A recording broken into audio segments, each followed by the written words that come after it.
বাচ্চা, তোর এত বড় সাহস, তুই আমার সামনে আমার ছেলেকে থাপ্পড় মারলি কেন? বেশ করছে, আপনার ছেলে গায়ে হাত তুলছি। তোর কত বড় সাহস, তুই আমার গায়ে হাত তুলছিস?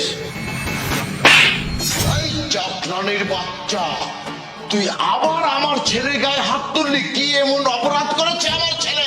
খুব লেগে গেছে তাই না এখন? হ্যাঁ, যখন আপনার পোলার গায়ে থাপ্পড় মারছে, আরে আপনার যে পোলারে না আমি দুইটাই থাপ্পড় মারছি। আপনার পোলার থাপড়াইতে রাস্তায় নামানো। আপনি জানেন আপনার পোলায় কি কাম করছে? আপনার পোলার চরিত্র কতটা খারাপ হয়। আপনার পোলায় আমার দিকে বাজে নজর দিছে, আমার লগে খারাপ কাম করতে চাইছে, আমারও সবসময় কুমতলব দেয়। আর এই পোলার লেগে আপনি আমার লগে চিল্লাইতেছেন। বাবা বিশ্বাস করো, ও যা বলতেছে সবকিছু মিথ্যা কথা বলতেছে। আমি জানি না কেন এরকম মিথ্যা কথা বলতেছে। এখন আমি তোমাকে সত্যি কথা বলতেছি। আমাদের বাড়িতে কাজ করো না, কাজের সময় ও আমাকে খুব বাজে বাজে ইশারা করে। আমাকে কি বলে জানো? আপনার বাবা তো বাসায় নাই, চলেন আমরা আমাদের মতো এনজয় করি, এরকম কথা আমাকে বলে। বাবা তুমি বিশ্বাস করো? সি সি সি, আপনার কি কোনো লজ্জা শরম বলতে কিচ্ছু নাই? হ্যাঁ, মানে এখনো বাপের সামনে মিথ্যা কথা কইয়ে যেতে কি ভাবছেন? হ্যাঁ, আজকে মিথ্যা কথা গায়ে পার পাইবেন, আজকে আর মিথ্যা কথা গায়ে পার পাইবেন। এই যে আমি, আমার কি মনে করছেন আমি ভয় পাই যাবো? কিছু কমো না, আজকে আর আমি থামবো না। আজকে তো আমি আপনার সব সত্য কথা কইয়া ছাড়বো। আর এই যে আপনি যে এত করে কইতেছেন আমার ছেলেরা কেন মারছো, এই করছো সেই করছো, আপনি জানেন আপনার এই পোলা কি করে? হ্যাঁ, আমি এই বাড়িতে কাম করি কি প্যারের দেয় কাম করি। যখনই আপনি বাড়িতে বাইরে যান, এই যে আপনার পোলা আমার দিকে কোন নজর দেয়, আমার নিয়ে কুমতলব করে, আমার উল্টাপাল্টা কথা কয়। আর কালকে তো আপনার পোলা এমন একটা কাজ করছে, জানেন কি করছে? আমার ভাই যে ল্যাংড়া ভাই, এই ভাইয়ের কাছে যাইয়া আমার নামে বাজে কথা কইছে। কেন বলো, কাজ করতেছিস? জি স্যার। তোর সাথে একটা ইম্পর্টেন্ট কথা ছিল। কোন স্যার? আমি আবার এত ঘুরিয়ে পেঁচিয়ে কথা বলতে পারি না। তোর বোনরে আমার অনেক মনে ধরছে, খুব ভালো লাগছে। না, বিয়ে করতে চাচ্ছি না, মানে একটু আমি এনজয় করবো আর কি। মনে করিস না আমি মাংনা কোনো কাজ করাবো।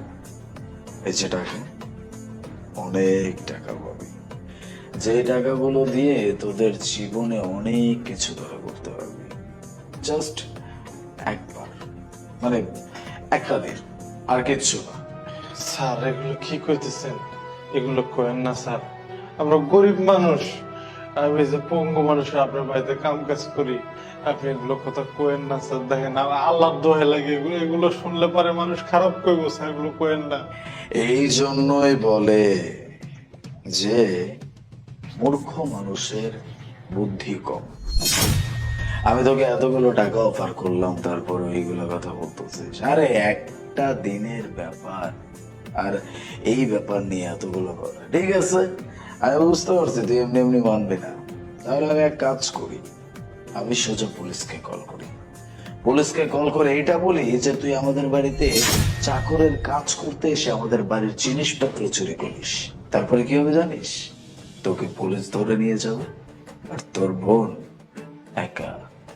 আমি যখন যেভাবে ইচ্ছা তোর বোনকে ধরতে পারবো, তোর বোনকে আমার কাছে নিতে পারবো, তুই আমার কিচ্ছু করতে পারবি না।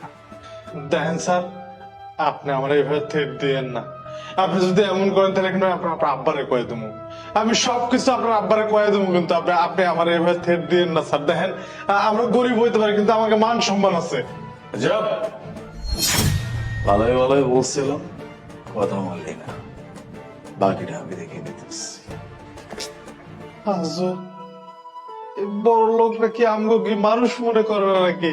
আমগো কি কোনো সম্মান আছে না? বাবা বাবা, তুমি ওর কথা একদমই বিশ্বাস করো না। ও যা বলতেছে সবকিছু মিথ্যা কথা বলতেছে। আমি তো তোমার ছেলে, আমি তো এরকম কাজ করতে পারি না। তুমি তো খুব ভালো করে জানো নাকি? চুপ, একদম চুপ। আলী, আমি তোমাকে সুশিক্ষায় শিক্ষিত করেছি, আমার আদর্শে আমি তোমাকে মানুষ করেছি। আজ তোমার জন্য আমার বাড়ির চাকরানি আমার সামনে আঙ্গুল তুলে কথা বলে। আজ তোমার জন্য আমার সামনে আমার ছেলেকে থাপ্পড় মারে সামান্য একটা চাকরানি, এর জন্য তুমি দায়ী। ছি ছি ছি আলিফ, আমার বাড়ির চাকরের সাথে তুমি নোংরামি, এ তো আমার ভাবতো লজ্জা হচ্ছে। এখন তো আমার ইচ্ছা হচ্ছে মাটি ফাঁক হয়ে যাক, আমি ওর ভিতরে চলে যাই। এই দিন দেখার জন্য কি আল্লাহ আমাকে বাঁচিয়ে রেখেছিল? বেরিয়ে যাও, তোমার মতো ছেলে আমার দরকার নেই। দুষ্টু গরুর চেয়ে শূন্য গোয়াল অনেক ভালো। বেরিয়ে যাও, বাড়ি থেকে বেরিয়ে যাও। বাবা, আই সরি, আমি ভুল করে ফেলছি। আর আমি অন্যায় করছি, আমি স্বীকার করতেছি। আমি প্রমিস করতেছি আজকের পর থেকে জীবন আর কোনোদিন ওর সাথে কেন আমি কোনো মেয়ের দিকে বাজে নজরে তাকাবো না। আমাকে মাফ করে দাও, আমাকে বাসা থেকে বের করে দিও না। আর একটা কথাও আমি তোমার মুখে শুনতে চাই না আলিফ। আলিফ, বেরিয়ে যাও। তোমার জন্য আমার মান সম্মান সব শেষ হয়ে গেছে। যতটুকু আছে ততটুকু আশা করি তুমি নষ্ট করবে না। বেরিয়ে যাও, বেরিয়ে যাও আমার বাড়ি থেকে। ইয়ে, আমার ছেলে যা অপরাধ করেছে আশা করি যে তার উপযুক্ত শাস্তি আমি ওকে দিয়েছি। তুমি কোনো চিন্তা করো না, এখন থেকে তোমার উপরে কেউ বদনজর দেবে না। তুমি নিশ্চিন্ত থাকতে পারো। হ্যাঁ, তুমি যাও, তোমার কাজ করো।